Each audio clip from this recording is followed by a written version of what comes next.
What's going on, yo? Welcome back to basketball. And more importantly, welcome back to last week in the NBA. We don't all have all the time in the world to watch every single NBA thing or stay completely up to date on it. So that's what this series is about, to help keep you guys updated on what's going on, what we're seeing, because, well, I have to. So hey, make sure you guys like, subscribe, and comment. I've responded to every single comment on my YouTube channel up to this point, and I intend to keep on doing so. All right, let's get into it. And where does that bring us? That brings us right back here to the week in review spreadsheet. Last week in the NBA tracker, I don't know what I call these things. Love to build things on the spreadsheets, have some fun with it. I've actually made some adjustments since then. And by the way, done traveling and stuff for a little bit, done doing all this other stuff. So I should be back to giving you guys more like regular uploads with things, as in like day of recordings and stuff like that. I've gone and made some adjustments. So now the categories that you see here are actually season total stats right here. So these are the leaders in assists per game, rebounds, blocks, etc. The points are always going to be a weekly thing, because that's how we're going to decide like who we're going to be focusing on weekly. I also have a secret little tab here where we're going to have like a rookie report right here. I've done a little study to help us track who could win rookie of the year and stuff. So I think that'll be a pretty cool thing for us to go into. But anyway, we got a lot of news. We got a lot of players to dive into. So let's get into it. I think this is the third week in the row that we've done this series, right? I think this is week 3 of it. And this is the third week that Anthony Davis has appeared in the top of points per game over the week. So again, JJ Redick continues to deliver on that. If we look at Anthony Davis's like season stats right now, 32 points per game, 11 rebounds. That's amazing, right? The 3-point shot's starting to fall off a little bit, and obviously he's still a positive for them. The Lakers are struggling a little bit more, but it's not Anthony Davis's fault. Not the players I necessarily want to focus on this week. I do want to give a little bit of a shout out to Kevin Durant, who's putting together an MVP caliber season. He did just like strain his calf or something like that, but dude's been amazing this week. He was +6 through 3 games, 31 points, 4 assists, almost 6 rebounds at his age, 40%, just crazy efficiency. You guys see the green here. If we take a look at his season stats right here, 27 points per game, 6.5 rebounds, great efficiency, right? Amazing, right? Kevin Durant's been absolutely amazing this year. Other people, let's shout out Anthony Edwards for his crazy efficiency that he's had this season. He just had the quote where, people keep going under his ball screens, because why wouldn't they, right? They don't want him going towards the hoop. And so he was like, hey, man, I'm going to keep lacing them bitches if y'all keep giving it to me or whatever. So he has been doing just that. Shot 60% from 3 this last week. During 3 games, he was +18, 30 points per game. Him and Julius Randle so far, man, they've been cooking. I'm going to stand by my take from what I've been seeing about Julius Randle, where I don't know if it's going to work in the playoffs. My instincts tell me no. I don't think it makes sense, and that's the story with Julius Randle all the time. But I mean, we can take a look at Anthony Edwards and what you've been getting from him during the season. He's shooting 48% from 3. Absolutely nuts. And if we go take a look at Julius Randle, 45% from 3 on almost 22 a game, almost 7 rebounds, 4.5 assists. Obviously, we did the whole video breakdown on him, but those guys have been pretty electric this season. Those guys have been electric. One guy, again, before we get into the guys that I think are really interesting from this week, Karl-Anthony Towns continues to be a really huge force for the Knicks. This week, 28 points a game, 2 assists, but 15 rebounds. Karl-Anthony Towns is 4th in the NBA right now in rebounds at almost 13 a game, which is absolutely nuts. If we take a look at Towns' averages throughout the season, 24 points, like we said, 13 rebounds. He's shooting 56% from 3. Holy shit. That's something, man. If you have Karl-Anthony Towns in fantasy right now, I haven't been playing fantasy this year or anything, but, is what it is.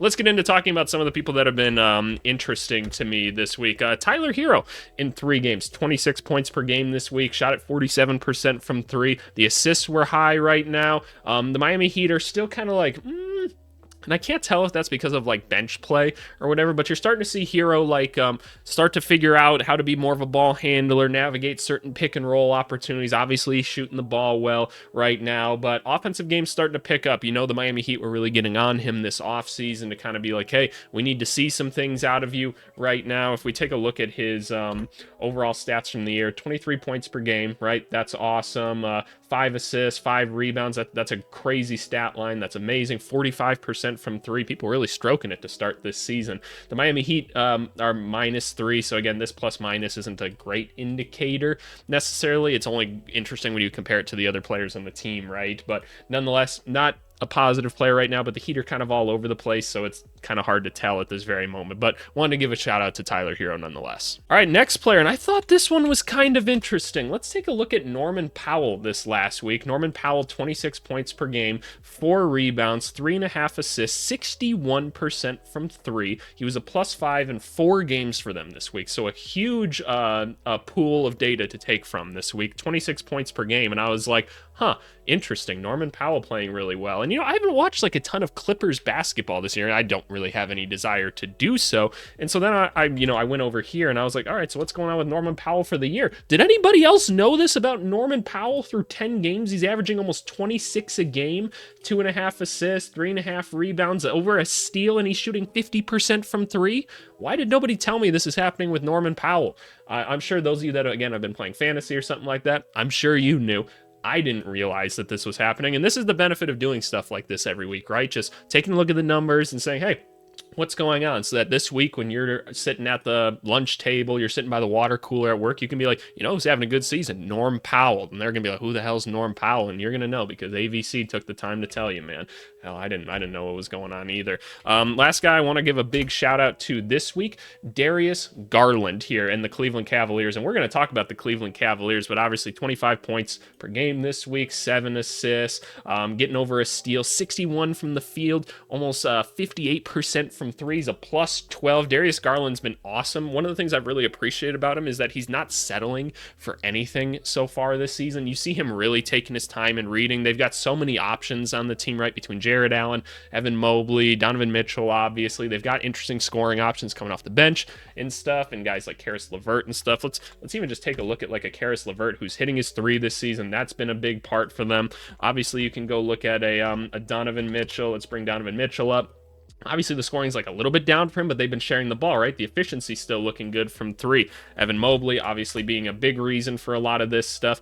18 points per game, 8.5 rebounds, right? We're finally starting to see some scoring out of him. They're putting a big emphasis in making sure he's getting the ball. 3-point shot's not bad right now either, so that's awesome. And then we can take a look at Jared Allen, right, as well, who... Ignore the 3-point shot. We know that's not in his game. It's still getting you 14 and 11. It's awesome, right? He's still a +8, 65, almost 66% from the field. Cleveland Cavaliers are rolling, man. And I know I don't need to tell you guys that, but want to give some credit to Garland, man. Obviously shooting the ball really well, just having a really good season. I'll show you his season stats too. 20 points per game, 6.5 assists, over a steal, shooting crazy numbers from the field. Been an awesome start for them this season. He's been the leader of this team so far, and it's been really, really awesome to see. But anyway, just going through the rest of the guys right now. Trae Young still leading in assists right now, followed by Jokic. DeJounte Murray obviously is out at this point. Shout out John Morant for being this high, though. Not one I would have seen. Rebounds, Jokic, Sabonis, Giannis, Towns, Zubats. Kind of having a quiet season here. Let's take a look at Ivica Zubac. 16 points per game, 13 rebounds. That's pretty nuts, honestly. 56, 57% from the field. It's pretty tough, Big Zoo. That's pretty tough. Dyson Daniels has been a big surprise for me this season. I was kind of surprised that they did start him. There was a lot of rumblings from Hawks fans saying like, no, I think he will start this year. And obviously, Bogdan hasn't been like quite so available this season, so that's part of it. And the 3-point shot still isn't falling for Dyson, but him getting to the hoop and stuff has impressed me a lot more than I thought it was. And obviously, the defense is pretty solid out of him, so that's cool to see. Victor Wembanyama continues to lead in blocks. He probably will for the next 30 years. But we did our Wembanyama breakdown this last week, and we're like, what the hell's going on with this? And I've been kind of just watching right now, and there's a coach failing him somewhere right now, y'all. But he is taking the dumbest shots from 3 for whatever reason. They're leaving him open. He's taking them from like the logo like 9 times a game, it feels like, and he's not hitting them. And like, he's a good shooter, don't get me wrong, but it's like that's just not the shot to take. At some point, a coach needs to tell him, because he's the 20-year-old in this situation, like, hey, why don't we just take a dribble and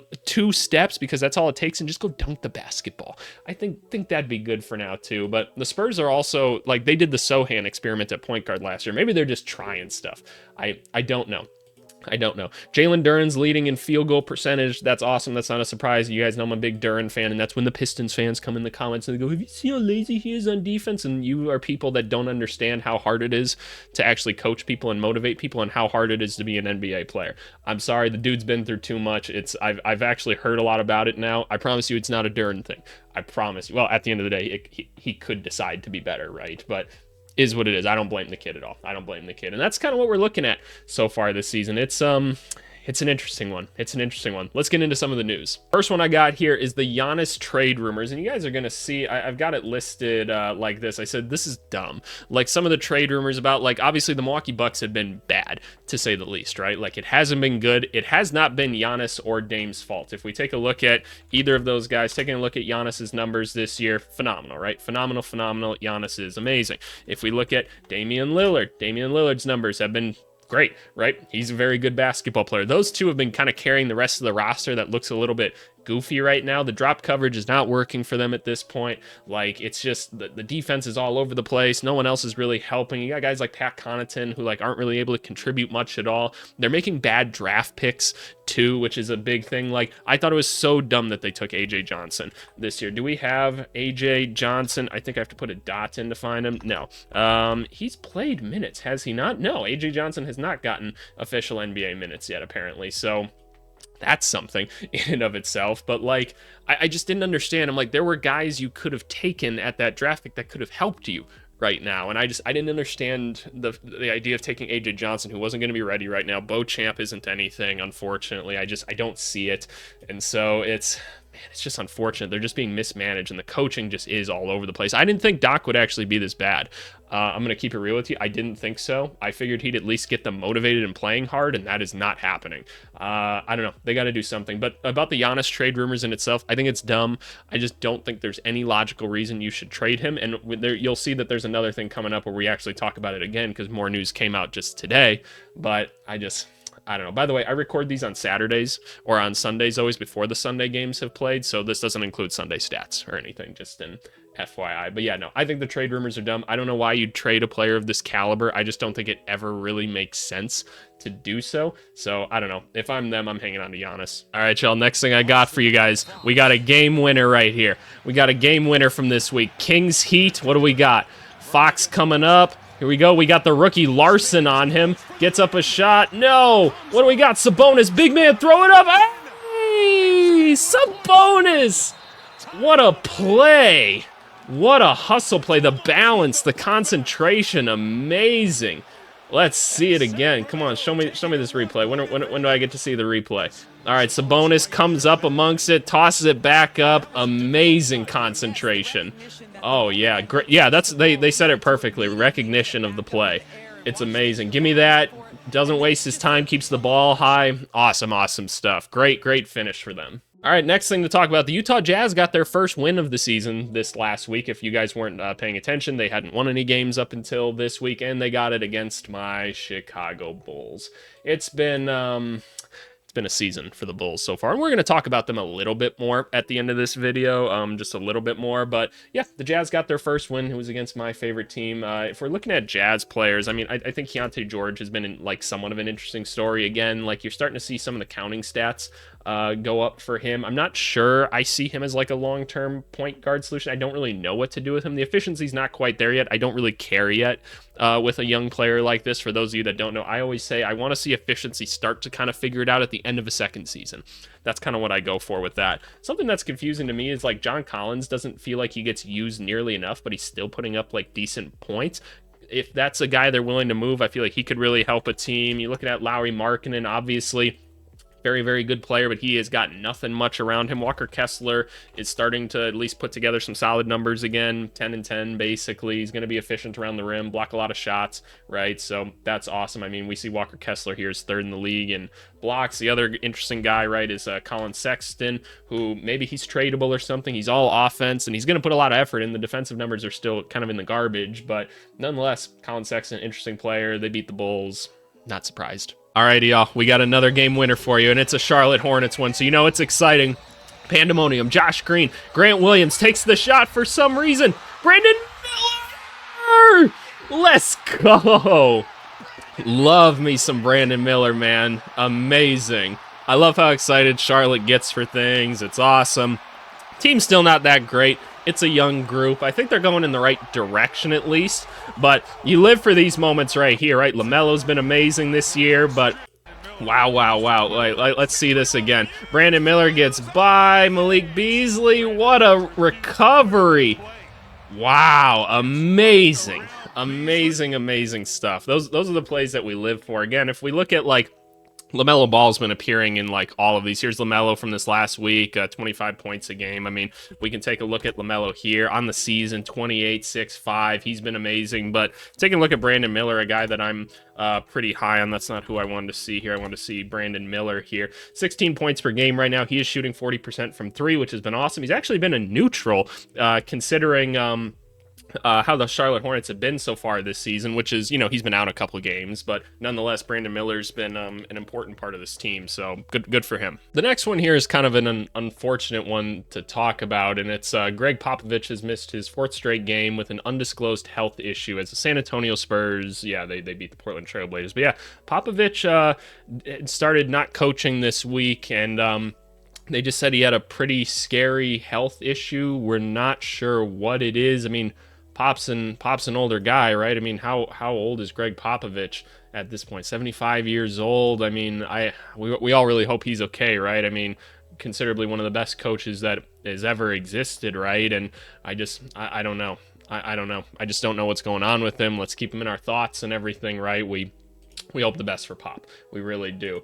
The next thing I got going on here is Coach Tibbs for the Knicks. I have Coach Tibbs hates players' knees, and what I'm going to do is I'm going to pull up a box score from the other day or something like that, because Coach Tibbs is just like, he's back on his bullshit, man. He is back on his bullshit. I just got to find like a Knicks game or something like that. When was the last time the Knicks played? This game against the Hawks. What are we looking at for minutes right now? Look at this. 41 minutes here, 38 minutes here, 38, 38, 36. Look at the bench minutes. 28 from Miles McBride, and then 10 minutes for Jericho Sims, 8.5 minutes for Kolek. Nobody else getting on the court. Yes, I know there's injuries and stuff like that with the New York Knicks, but nonetheless, Coach Tibbs is back on his, you guys are just going to play the entire game, and that's how it is. So I just wanted to make sure we talked about the fact that Coach Tibbs just hates people's knees or whatever. Next thing, Tyrese Maxey. Let's pull up Tyrese Maxey really quick so you can see what we had so far this year. We had an inefficient 7 games. He's going to be out for a little bit now. He was putting up points and everything, but the team around him wasn't very good. The Sixers are in trouble, right? Sixers have a pretty poor record. I think they would have like the 3rd draft pick or something right now. We'll take a look at the standings at the end of the season, but Paul George is back now. Joel Embiid is gonna come back soon, so I don't know if that's enough for the Sixers to start winning some games, but the Sixers are in trouble, y'all. Sixers are not good at this very moment. Maxey's going to be out for a while. How's Paul George been to start this season?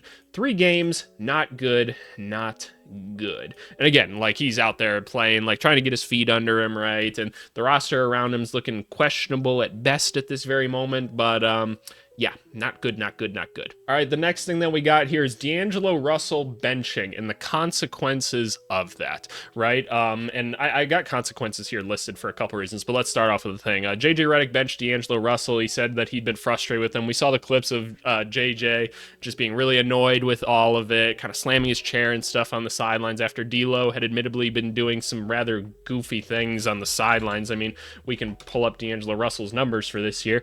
12.5 points, 5.5 assists. They're not bad numbers. You go into the efficiency and it's been rather poor, right? He is still a +4, which is kind of interesting through 9 games. But yeah, D'Lo's kind of back on that.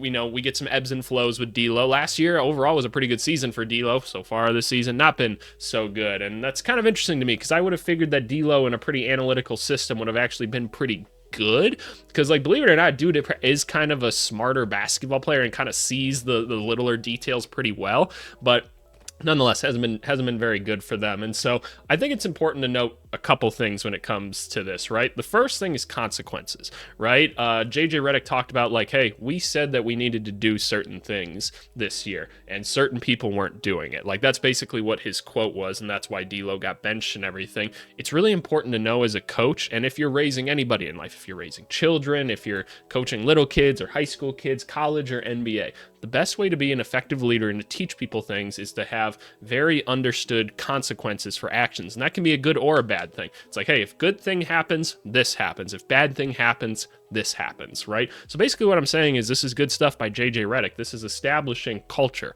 and everything, right? This is saying, hey, We expect you to do these things. If you can't do these things, then there's going to be negative consequences to those, right? And there should be positive ones if the other is achieved, right? And so this is, I think it's an important thing to note. I think it's an important thing for you guys to see, right? Like obviously guys like LeBron James or something like that is going to have a longer leash than D'Angelo Russell will, but nonetheless, I think it's interesting. And there's all the rumors now that like they gonna trade him or they gonna do something else. Like what is this one?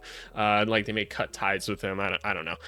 I think it's hard to trade him. I think you can do stuff for it. He's always in the trade rumors and stuff. He is a good basketball player at the end of the day. I know it doesn't look good right now, but I often think it's easier to try to solve the internal problem and make the talented player better than to try to trade it and do everything else. I don't know. That's just me though.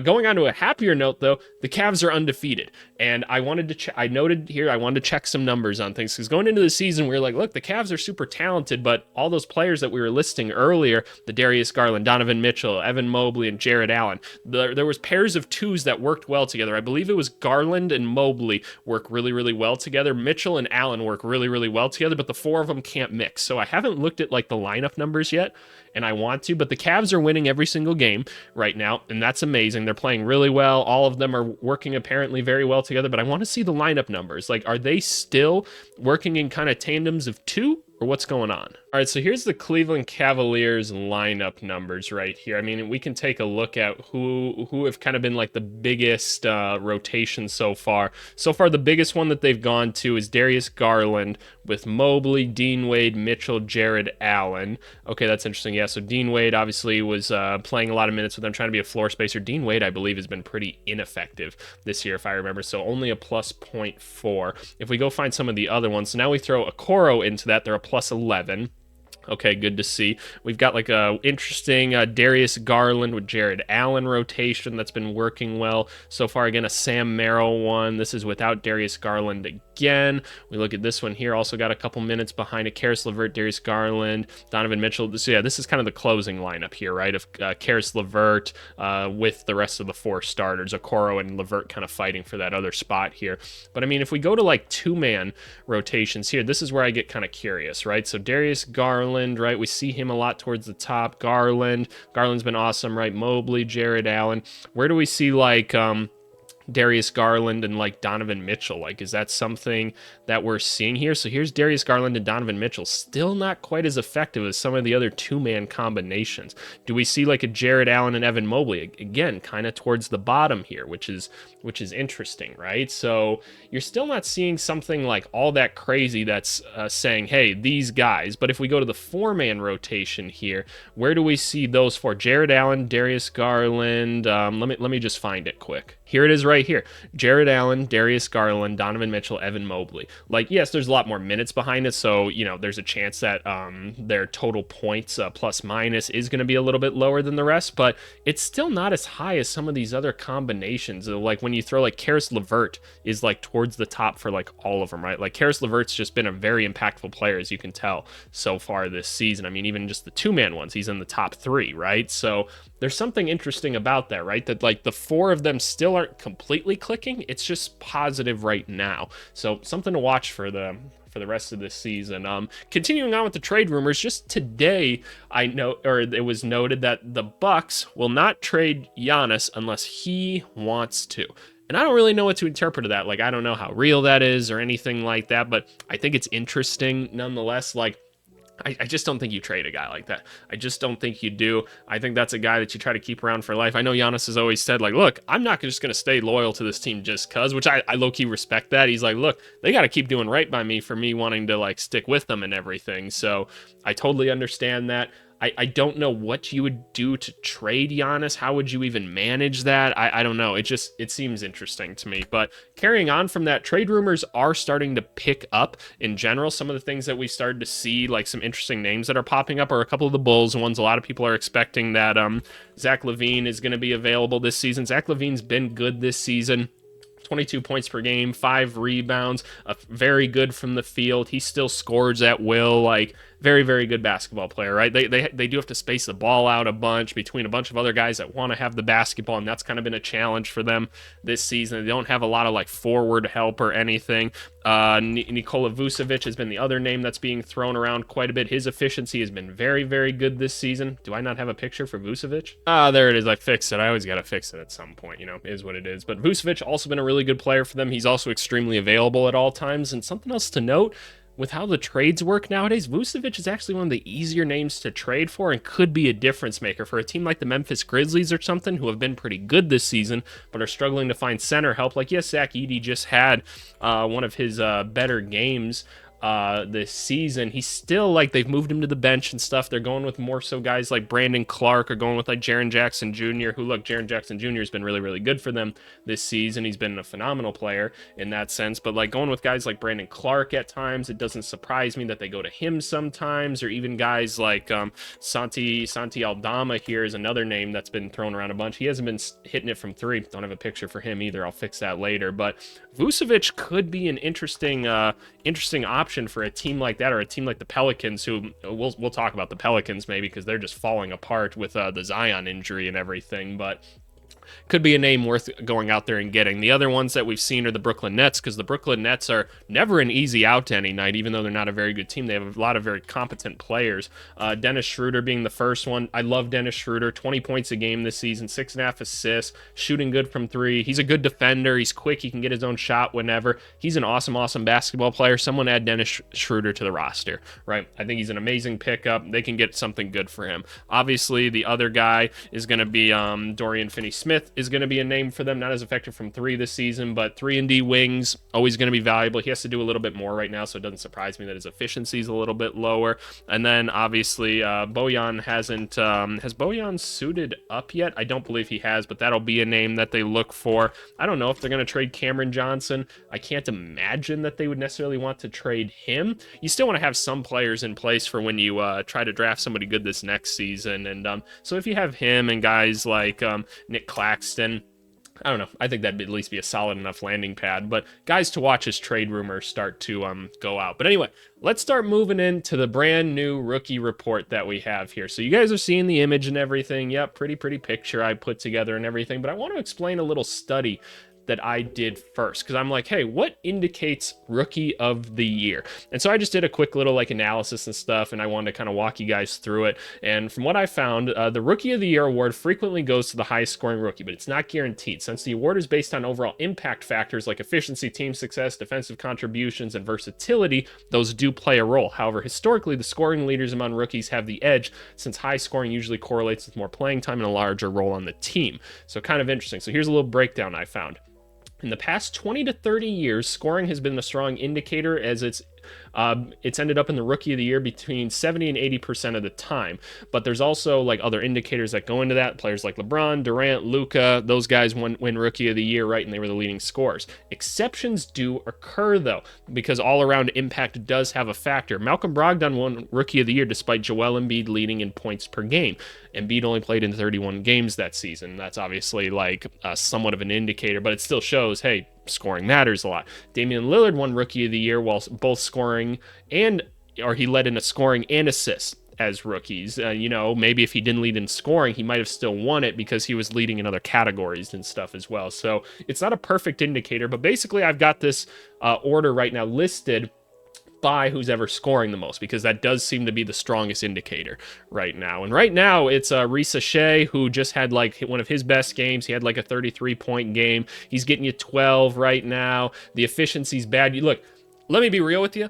This class has been bad so far. It's been pretty bad. Like, yes, rookies aren't supposed to be high impact players necessarily right away, but usually there's like a couple that are at least like somewhat interesting, right? It's been rough this year, right? We just finally had like a couple okay games out of some guys, like I shouldn't say okay games. Like we had a couple good games. Zach Edey and Risa Shea just had two of the best rookie games. Like Edey had a 20+ point game. Risa Shea had a 30+ point game. Awesome, right?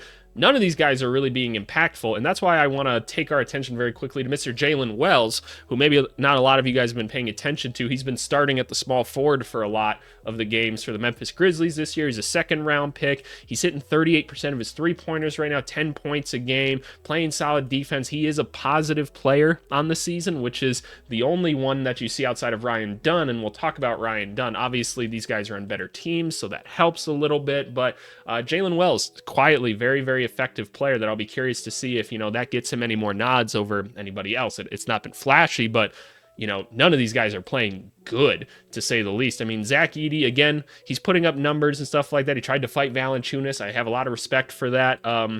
Field goal percentage is good right now. A lot of it is just him cleaning up nonsense and putting it back in, but, I'm not going to fault him for being good at that, right? I mean, he's big, he's strong, that's going to happen. Still out of place a lot of the times defensively. Offensively, he still gets pushed to poor locations when they do try to go to him as a scorer. So you guys see what I'm saying? Like, they've moved him to the bench for a reason. He's kind of more of a gimmick player. Like, you put him in, and he's going to be big and strong and stuff. You can't play him a ton of minutes, though, and, because teams will kind of pick him apart a little bit, and that's a struggle for him defensively, because they can take him out of the paint and stuff like that, but just putting him around the rim at times, that'll work, and that's kind of what I envisioned his role being. So I guess we'll see. But Bub Carrington has put together some solid numbers out of necessity, if nothing else. The efficiency's not great right now, but rookie point guard Sarr's been awesome defensively for the Wizards, and I want to give him credit for that. But I mean, man, they are letting him take so many three-pointers, and the Wizards are just a joke, man. They're just doing nonsense. And then a third Wizard in a row, Keyshawn George, again, because they just get to play, if nothing else. 9 points a game,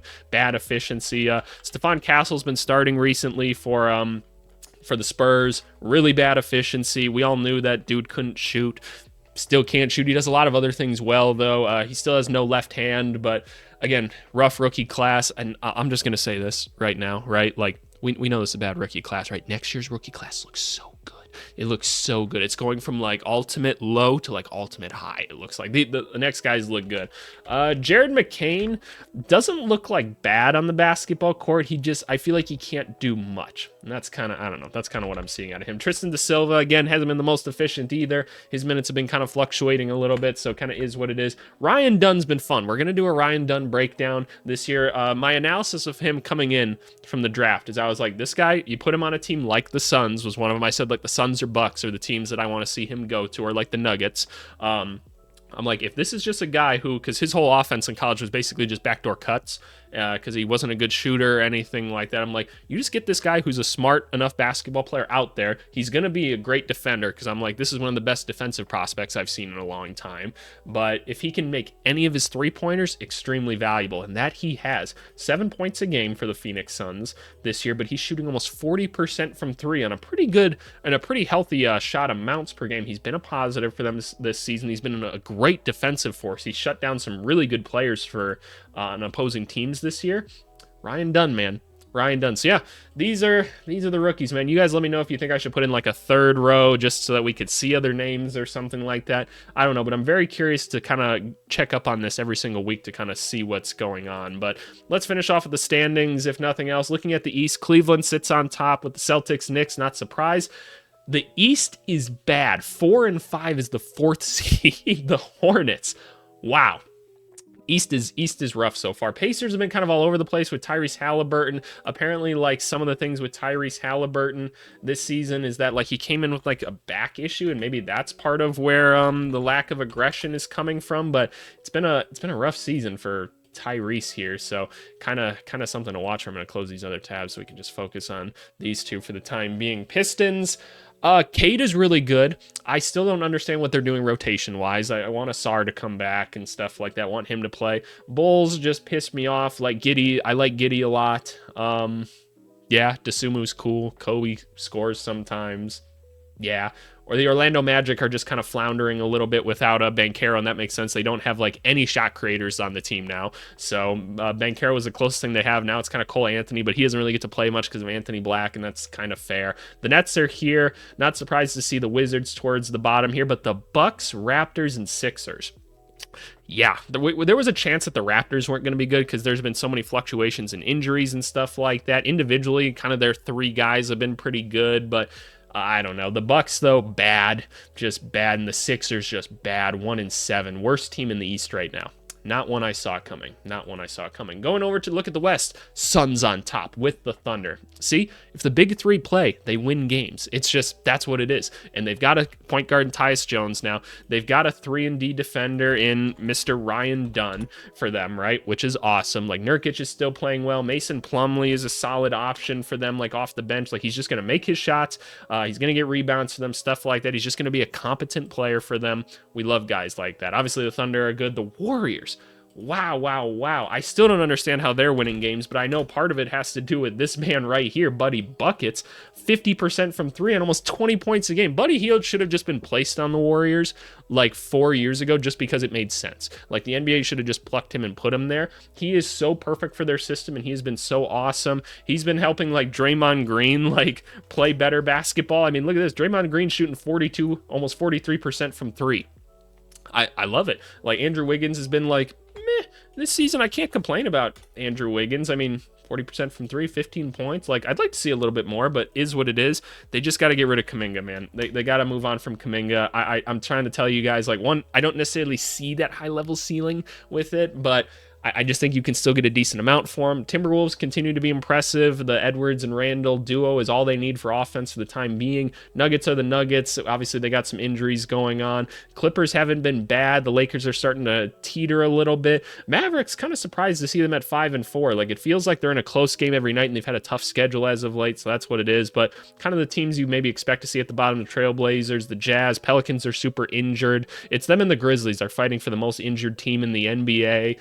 And yeah, the Spurs just not playing smart basketball. Kind of a shock, honestly. Kind of a shock. And the Kings, it's not DeRozan's fault. It is not DeRozan's fault. 24 points a game, 3-point shot, meh, but whatever. Been a positive player for them. So, I don't know. But yeah, that's kind of the updates that I got for y'all this week. I know that's a lot. That's what I'm here to throw at you guys. Just a bunch of little things for you guys to start off your Monday right. But as always, leave me a comment down below and go join the Discord. I'm going to pull up the Discord really quick so that you guys can see it. But go hop on the Discord here. We're talking about things all the time in here. It looks like people are posting new trade ideas and other things, some other hoops memes. I don't know. I don't know what's going on with some of this stuff. I try to read it all, but you know, it is what it is. But yeah, go join the Discord. Links is always in the description down below, and we'll see you guys later. Thanks so much. Bye.